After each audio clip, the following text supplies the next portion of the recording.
Algorithms and models and machine learning tools are using data that's at a larger scale than ever before. And that leads to great results, but it also creates a scenario where it's very hard for us to know exactly what's reliable, what's happening under the hood.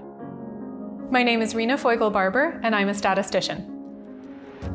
The research I do is mostly theoretical. What I'm interested in is how to understand what it is that algorithms are doing and what it is that models are doing when we apply them to complex data and high-dimensional data.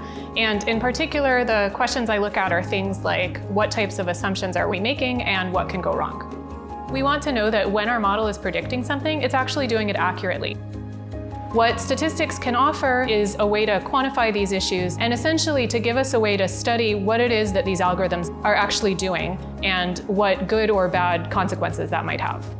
When we try to ask these questions mathematically, we immediately are faced with the question of how do we quantify that? So how do we define what it means for an algorithm to be stable? For example, when it says that it predicts a particular value, is it actually doing that accurately? And as soon as we do that, we have a beautiful range of mathematical questions and problems that we can ask, and all sorts of ways that we can study it.